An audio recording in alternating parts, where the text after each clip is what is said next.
Assalamualaikum warahmatullahi wabarakatuh. Salam sejahtera, selamat berjumpa kembali dalam channel Rudiansa. Pada kesempatan kali ini saya ingin membagikan informasi terkait dengan karakteristik perekonomian DKI Jakarta yang berbasis pada tabel input-output dan tabel IRIO, Interregional Input-Output. Baik, jadi informasi mengenai konektivitas atau hubungan perdagangan antar daerah sangat dibutuhkan dalam rangka merencanakan dan mengambil kebijakan pembangunan ekonomi secara menyeluruh. Salah satu data yang mencerminkan perdagangan antar daerah adalah tabel input output interregional atau disingkat dengan tabel IRIO, ya. Pada 30 April 2021 yang lalu, BPS dan Bappenas telah merilis tabel IRIO ini. Sekarang apa itu tabel IRIO? Tabel IRIO yaitu menyajikan gambaran atau informasi tentang hubungan timbal balik dan saling keterkaitan antar wilayah, antar kegiatan ekonomi dalam perekonomian secara menyeluruh. Bentuk penyajian IRIO adalah matriks di mana masing-masing barisnya menunjukkan bagaimana output suatu sektor di suatu wilayah dialokasikan untuk memenuhi permintaan antara dan permintaan akhir wilayah lain dan wilayah bersangkutan.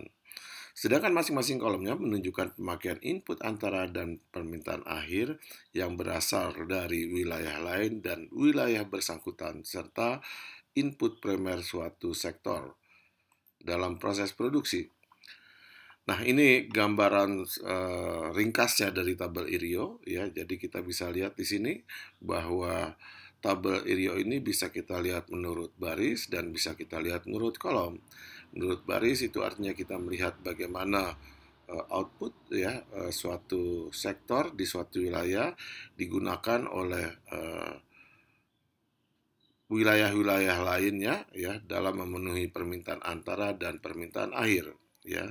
Sedangkan baris itu memperlihatkan bagaimana suatu wilayah dalam rangka proses produksinya membutuhkan input dari wilayah-wilayah lain dan wilayah yang bersangkutan, ya.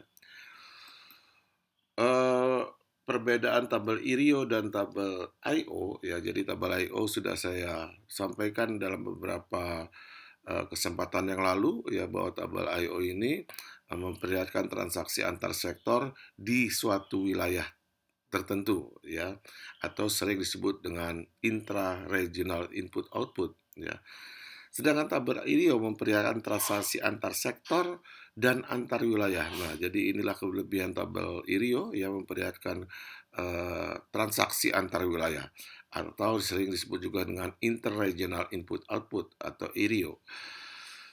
Tabel IO, ya, provinsi tahun 2016 ini kita dapat lihat pada website BPS masing-masing provinsi, ya, yang ukurannya 17 industri dan 52 industri.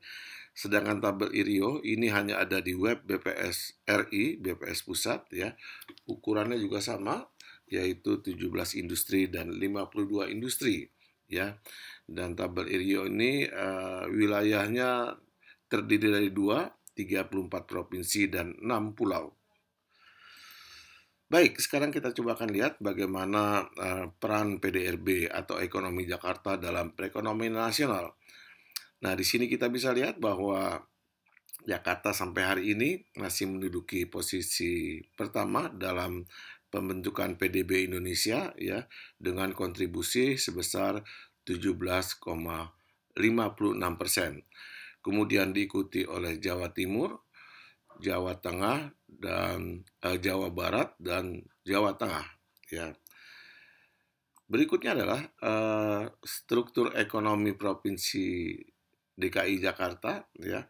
Ini berdasarkan tabel input output. Ini diperoleh informasi bahwa ada 7 sektor kunci di Jakarta yang memiliki kontribusi nilai tambahnya cukup besar, ya, yaitu industri alat angkutan, ya.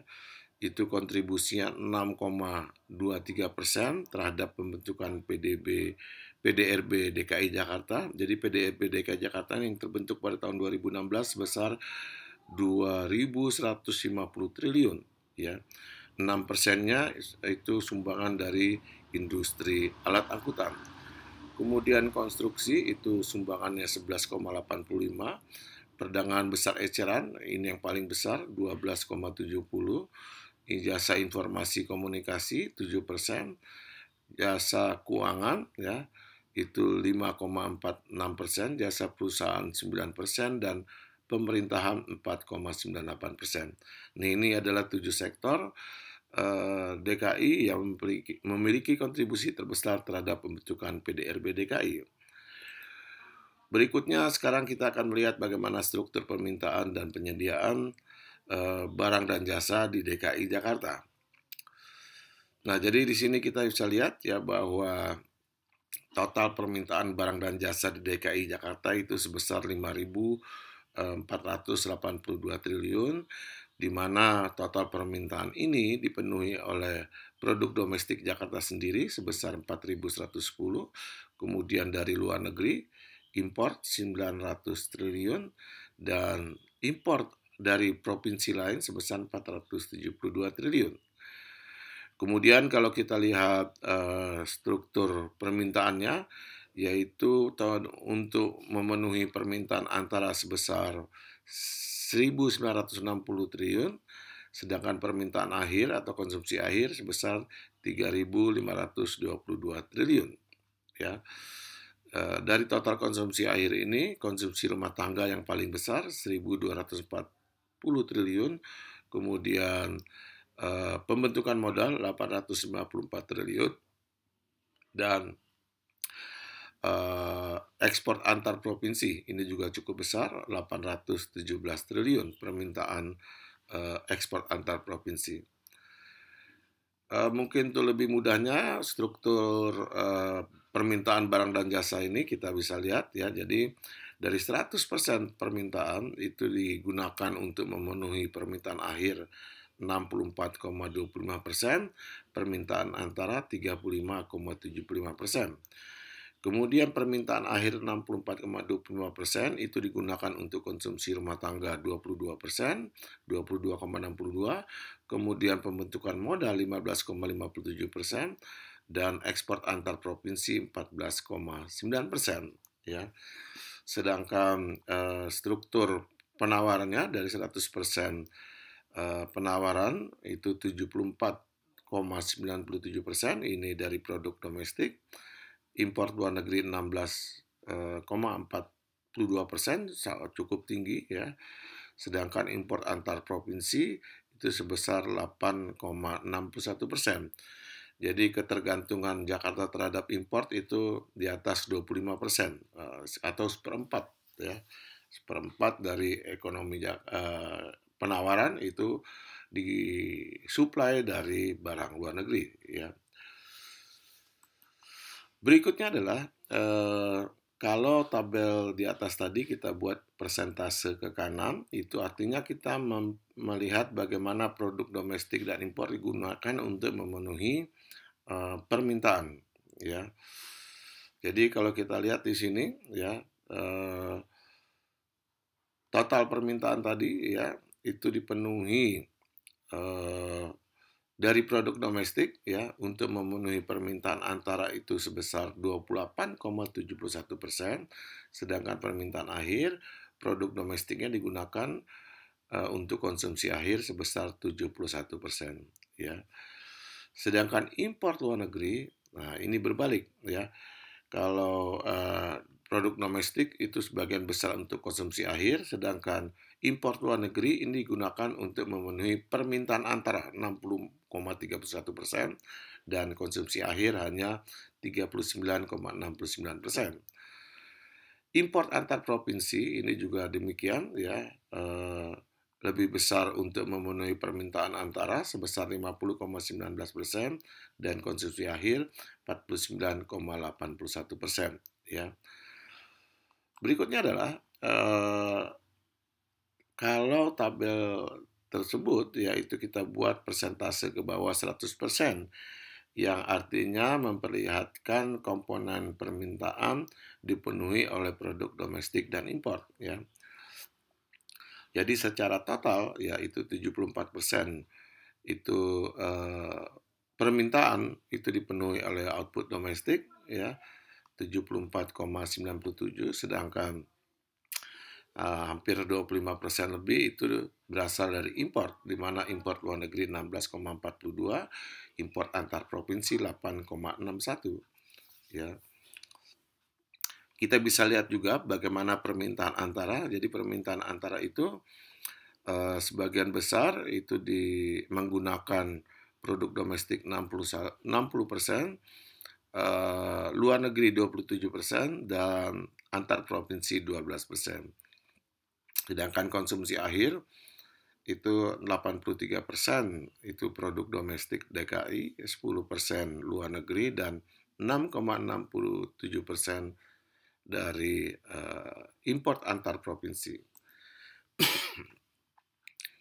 Nah, ini sekarang kita akan lihat bagaimana neraca perdagangan DKI Jakarta.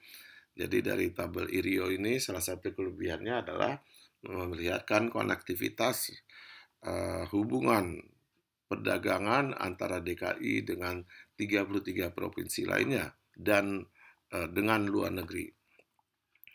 Baik, sekarang jadi secara total ya neraca perdagangan DKI itu mengalami defisit sebesar minus 219 triliun, di mana defisit yang besar ini disebabkan oleh defisit neraca luar negeri DKI sebesar 564 triliun, sedangkan perdagangan antar provinsinya DKI malah surplus 3,345 triliun. Nah, jadi kita bisa lihat di sini bahwa ekspor DKI ya itu secara total 1.153 triliun ya. Kemudian luar negeri menyumbang 336 triliun, dan antar provinsinya cukup tinggi 817 triliun ya. Sedangkan impor luar negeri ya ini yang membuat DKI defisit neraca perdagangannya, karena impor luar negerinya sebesar 900 triliun ya. Sedangkan impor antar provinsi ya, impor dari 33 provinsi lainnya sebesar 472 triliun. Nah, sekarang kita akan coba lihat bagaimana neraca perdagangan DKI dengan 33 provinsi lainnya ya. Di sini kita bisa lihat bahwa umumnya DKI itu atau secara total DKI itu mengalami surplus perdagangannya dengan 33 provinsi lainnya sebesar 342 triliun ya. Kemudian surplus yang terbesar itu ada di provinsi Jawa Barat 60 triliun ya, kemudian provinsi Jawa Timur 39 triliun ya, kemudian provinsi Sumatera Selatan ini surplus 27 triliun ya, dan seterusnya. Namun ada beberapa provinsi ya yang mengalami defisit neraca perdagangan dengan DKI ya, yaitu dengan Riau neraca perdagangan DKI defisit minus 8 triliun. Kemudian dengan Banten neraca perdagangan DKI defisit minus 20 triliun ya. Ada juga yang kecil-kecil seperti dengan Lampung minus 1,1 triliun ya, dengan Bangka Belitung minus 2 ya. Nah, ini karakteristik perdagangan DKI dengan 33 provinsi lainnya pada tahun 2016. Jadi kalau kita lihat dalam bentuk grafik ya, di sini dengan Riau negatif, dengan Lampung, dengan Bangka Belitung, dengan Banten ya, kemudian dengan Sulawesi Utara ya. Ini provinsi, sedangkan dengan provinsi lainnya umumnya DKI mengalami positif. Sekarang kita lihat import yang cukup besar ya, tadi seperti saya katakan ya, import dengan Riau itu cukup besar ya. Di sini saya lihat impor DKI dari Riau ya, menurut 5 industri terbesar ya, dan digunakan untuk permintaan antara. Artinya dalam proses produksi di DKI, ya, DKI membutuhkan 24,879 triliun dari Riau. Cukup tinggi ya, cukup tinggi ini ya. Dan kita bisa lihat ya, itu yang terbesar adalah industri makanan ya, atau 38,64% dari total import Riau ya. Kemudian industri yang paling banyak menggunakan yaitu penyediaan makan minum atau restoran ya. Kemudian terbesar kedua adalah industri batubara penghilangan atau ini BBM ya, yaitu angkutan darat yang paling banyak menggunakan ya. Kemudian berikutnya adalah dua lainnya ya, atau di sini pertambangan penggalian lainnya itu 2 triliun ya, 2,3 triliun. Industri yang paling banyak menggunakan di DKI adalah konstruksi. Nah, ini import Riau ya. Kemudian DKI juga importnya dari Jawa Timur cukup tinggi, 31 triliun ya. Di sini kita bisa lihat bahwa produk makan minum ini juga paling banyak diimpor dari Jawa Timur sebesar 4,6 triliun atau 14,84% dari total impor Jawa Timur ya. Kemudian berikutnya adalah peternakan ya. Ini dari Jawa Timur diimpor ya. Industri pengguna terbesar adalah penyediaan makan minum atau restoran ya. Nah, ini adalah kita lihat karakteristik import Jawa Timur yang digunakan oleh DKI dalam rangka proses produksi. Kemudian dari Banten ya, ini juga cukup besar, 25 triliun ya. Apa saja produknya? Yaitu ketenaga listrikan ini 16% ya, atau 4,2 triliun. Industri logam dasar ya, ini digunakan oleh konstruksi sebesar 5,4 triliun ya. Kemudian angkutan udara ini juga paling besar 7,5 triliun. Ini paling banyak digunakan oleh administrasi pemerintahan ya. Ini yang di Cengkareng ya, Soekarno-Hatta ya.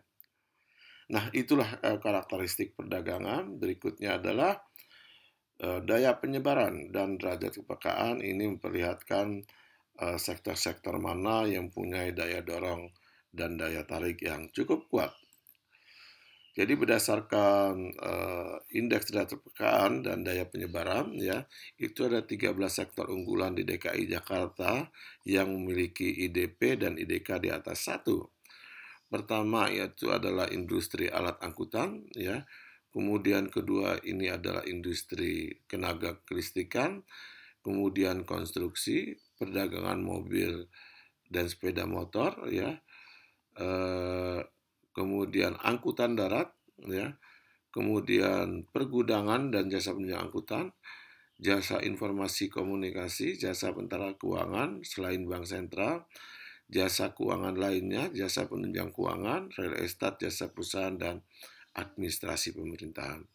Ini adalah sektor-sektor kunci ya yang ada di DKI Jakarta, yang artinya jika sektor ini di-push dengan permintaan akhir, maka sektor ini akan memberikan dampak yang cukup besar terhadap perekonomian Jakarta.